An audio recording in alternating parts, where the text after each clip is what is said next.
진 매핑의 두 번째 예로 저희가 2003년부터 수행했던 젠디스카 프로젝트를 좀 소개해 드리도록 하겠습니다. 젠디스카는 이런 이름으로 만든 약자인데요.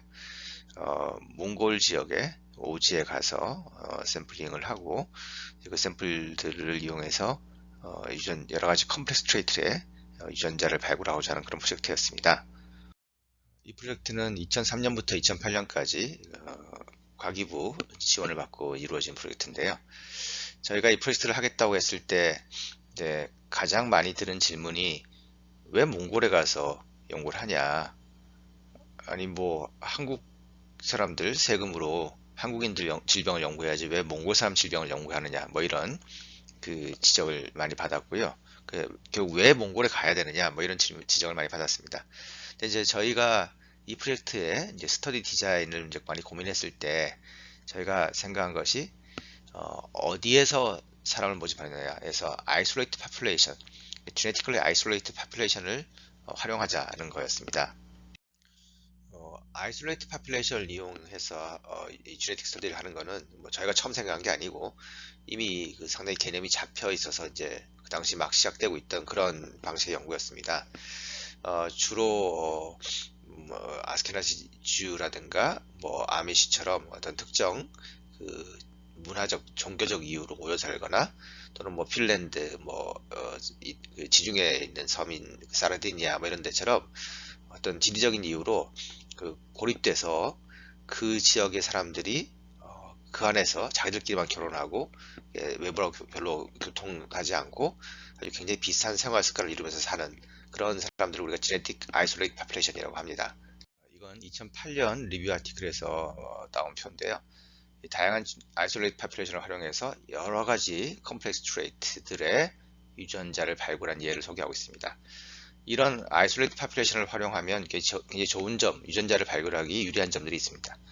일단 이제 저희들끼리 모여 살면서 굉장히 비슷한 환경 속에서 비슷한 생활 습관을 가지고 삽니다. 그러니까 우리가 컴플렉스 디지즈나 컴플렉스 트레이트 관련돼서 유전적인 인자와 환경적인 인자가 있는데 이 환경적인 요인이 다양하지 않은 거죠.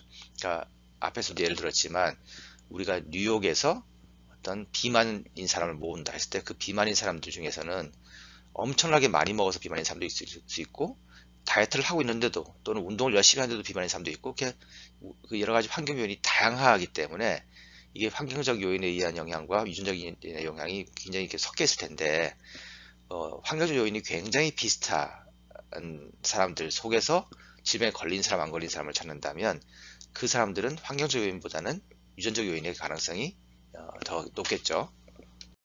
또 유전적 요인도 그러니까 이 아이솔레이트 파퓰레이션들은 되게 그 안에서 외부 사람들하고 교통하지 않고 자기들끼리 되게 결혼하고 살고 이러다 보니까 제네티컬리도 굉장히 서로 비슷비슷합니다. 그러니까 서로 굉장히 호모지니스한 집단인 거죠. 그러니까 예를 들어서 컴플렉스 트레이트에 관련된 로커스 헤테로지니티 같은 경우는 줄어들 수 있는 거죠.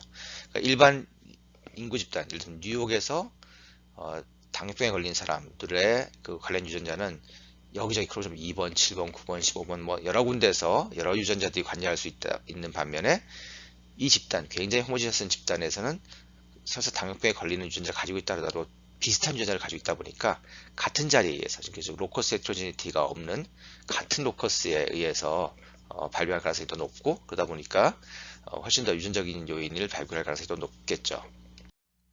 이 표를 보면 아이슬란드가 꽤 많이 등장하죠. 사실 이런 지네틱 아이솔레이트 파퓰레이션 스터디의 굉장히 대표적인 예가 아이슬란드인데요. 이건 이제 캐리 스테판슨이라는 그 하버드 대학 교수에 의해 시작됐습니다. 이 사람이 아이슬란드 출신인데 자기가 이렇게 생각해 보니까 이 아이슬란드야말로 이런 지네틱 트레이트의 진 매핑에 굉장히 좋은 곳이다.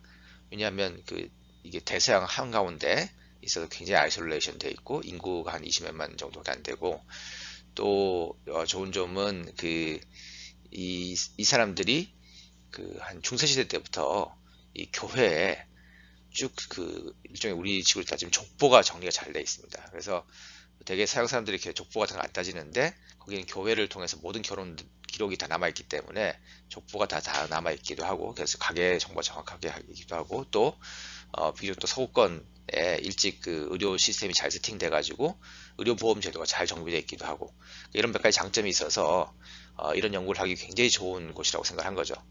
그래서 이런 연구를 해서 질병전자를 발굴해서 상업화하겠다라는 이제 목표로 디코드 주네틱스라는 회사를 만들었습니다.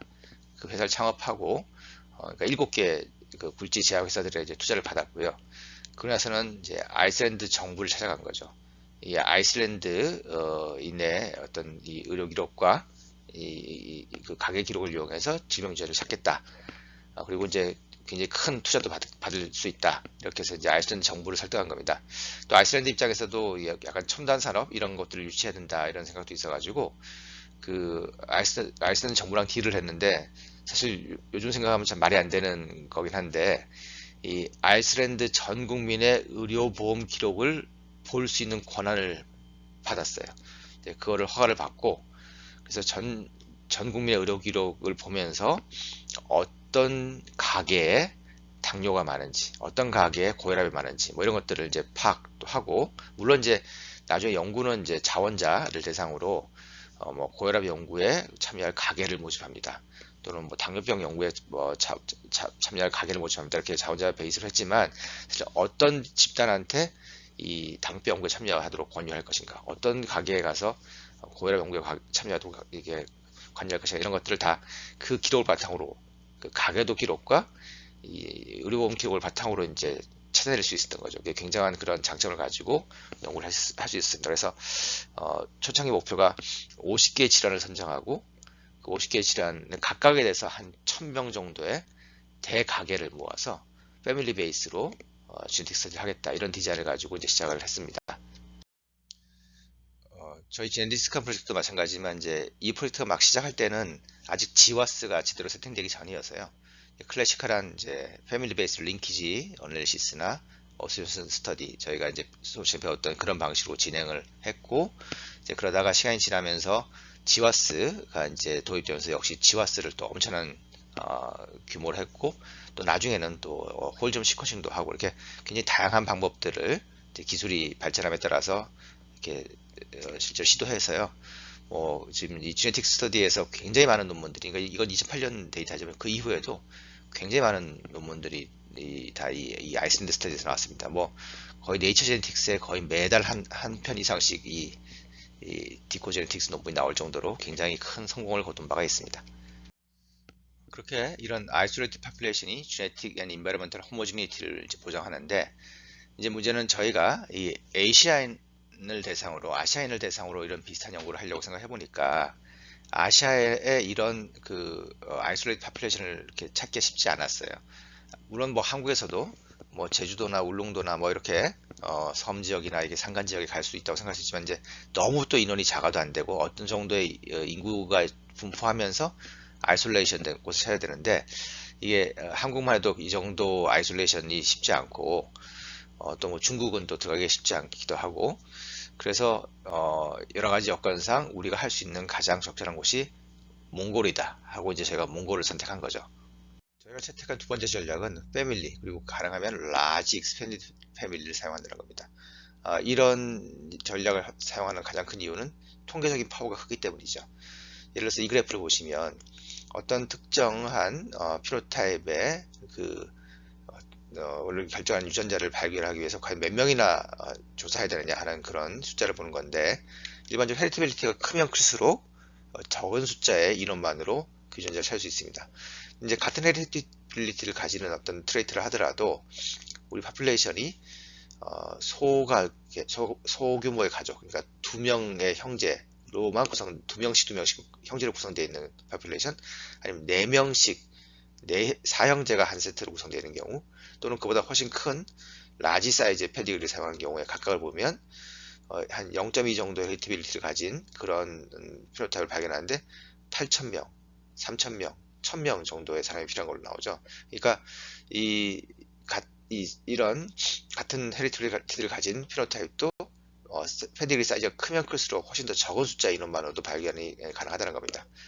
그리고 지와스를 할 때도 설명했지만, 우리가 common and 이펙트가 작은 common allele보다 이펙트가 큰 rare allele를 발견하는 게 어쩌면 더 클리니컬 시그니피컨스가 큰데요. 이런 rare allele는 워낙 rare하니까 일반 인구 집단에서는 발견하기 힘들 수 있지만 이런 페디그리 내에서는 그런 rare allele를 가지는 사람들이 몰려 있을 수 있기 때문에 이런 rare allele를 발견할 가능성이 높습니다. 이런 라지 패밀리를 사용하면 굉장히 통계적으로 가치가 높은 건 다 잘 아는 사실이지만 이걸 활용하기 가장 큰 이유가 이런 라지 패밀리를 발견하기가 힘들다. 이런 패밀리 자체가 별로 없고 이런 패밀리를 전체를 다 이 연구에 참여하게 하기가 너무 힘든 거죠. 이제 그게 문제인데 이 몽골의 그 오지에는 아직도 굉장히 대가족, 우리나라도 옛날엔 대가족이었지 않습니까? 그래서 아주 큰 대가족을 이루고 있는, 그리고 그 대가족들이 같이 모여 살고 있는 그런 곳이 많기 때문에 이런 페디그리 스터디에 라지 패밀리 스터디에 굉장히 유리하다. 이게 이제 몽골을 선택한 또 두 번째 이유이기도 합니다. 그 다음 제가 선택한 전략은 하나의 파퓰레이션에서 여러 개의 피노타입을 연구한다는 겁니다. 이게 좀 잘 이해가 안 되실 수 있을 것 같은데요. 그러니까 일반적인 케이스 컨트롤 스터디는 저희가 특정 질환을 가진 사람 그리고 가지고 있지 않은 사람 이렇게 나눠서 연구를 하죠. 또 예를 들어서 디코드가 한 전략만 해도 그 특정 질환이 많이 있는 가게 이제 이렇게 골라서 합니다. 이제 그렇게 하는 경우는 물론 이제 장점은 있죠. 근데 문제는 그렇게 모집한 파퓰레이션은 그 연구에 주로 쓰이게 됩니다. 그러니까 당뇨병 환자가 많은 가게를 연구를 했으면 또 고혈압을 연구를 하기 위해서는 또 다른 가게를 찾아가야 되는 거죠. 그래서 실제로 디코드는 그렇게 해서 각 질병마다 한 1000명씩 50개 질병을 각각 1000명씩 하나 5만 명을 모집하겠다 이런 전략을 썼는데 문제는 그건 이제 돈이 많이 드는 겁니다. 그러니까 저희가 어떤 질병을 막 마다 이렇게 파퓰레이션 찾아갈 수는 없고 그렇다고 이제 딱 하나의 질병을 이제 고를 수도 있긴 한데 이제 또 그렇게 하기에는 이 몽골이라는 지역이 특정 질병을 찾아가서 그 질병을 가진 가게를 찾기도 쉽지 않은 그런 환경이기도 합니다. 그래서 저희가 선택한 전략은 어떤 특정 지역을 찾아가서 그 지역에 있는 어떤 대가족을 전부 다 섭외해서 거의 모든 사람을 다 섭외해서 다 오게 한 후에 측정할 수 있는 건 다 잰다는 겁니다. 그러니까 처음부터 뭐 이거 하나만, 뭐 이 질병 하나만, 이 트레이트 하나만 하는 게 아니라 제가 측정할 수 있는 거의 모든 걸 다 측정하고 그걸 전부 다 연구 대상으로 삼다는 겁니다. 물론 그 중에는 뭐 질병의 유무도 있을 수 있겠죠. 뭐 당뇨나 고혈압이 있냐 없냐도 되겠지만 사실 질병의 유무는 그 질환이 있다 없더라 판정을 해버리면 사실 그 질환을 가진 사람이 별로 없을 경우에 굉장히 파워가 떨어지죠. 그런데 저희는 주로 그 타겟을 QT를 대상으로 합니다.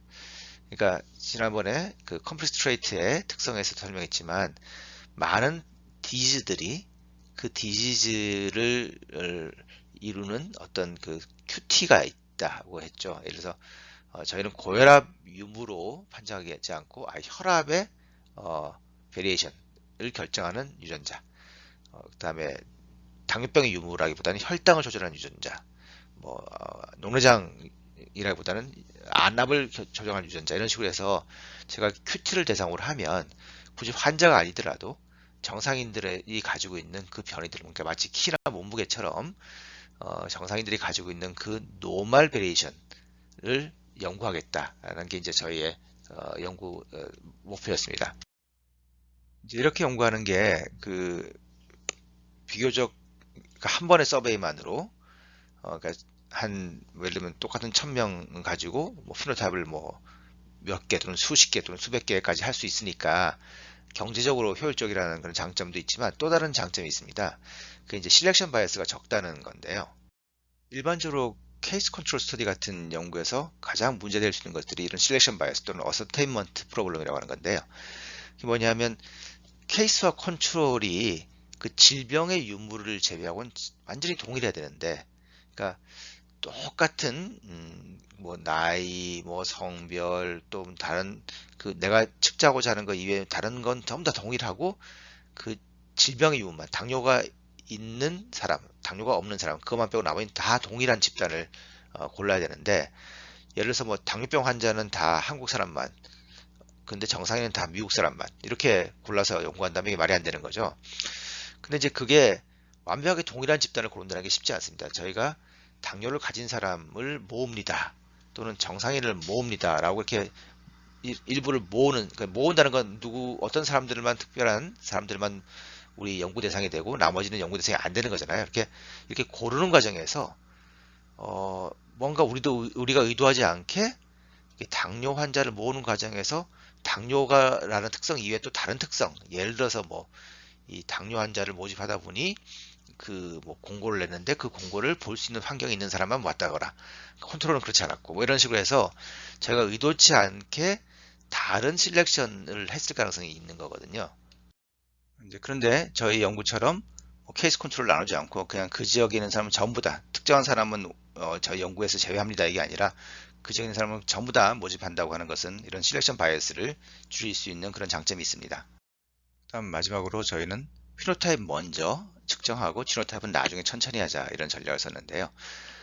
유전학에서 유명한 격언 중에서 피노타입은 금이고 지노타입은 은이다 뭐 이런 격언도 있는데 그게 이제 지노타입도 중요하지만 피노타이핑이 훨씬 더 중요하다라는 그런 뭐 의미도 있고 이제 특히 저희 스터디 같은 경우는 일단 피노타입은 저희가 몽골에 가서 측정해야 되는 거니까 우선 그 피노타이핑을 아주 정교하게 잘하는 게 중요한 거고 지노타이핑이라고 하는 거는 이제 그 역시 전략에서 보면 저희가 이 전체 지놈에서 어떤 부분을 어떻게 할 것인가 하는 그런 전략을 짜야 되는데 이건 저희가 DNA만 뽑아 놓으면 언제든지 할 수 있는 거기도 하고 또 실제로 지노타이핑 테크놀로지가 계속 발전하고 싸지기 때문에 처음부터 열심히 지노타이핑 하는 것보다 일단 샘플부터 모아놓고 피노타이핑 해놓고 지노타입은 점점 시간이 가면서 적절한 매수를 찾아서 적용할 수 있다.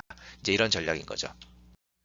이 피노타입 우선시 전략은 사실 거의 모든 유전학 연구에서 굉장히 중요한 원칙이기도 하기 때문에 여러분들 잘 알아두시면 좋을 것 같습니다.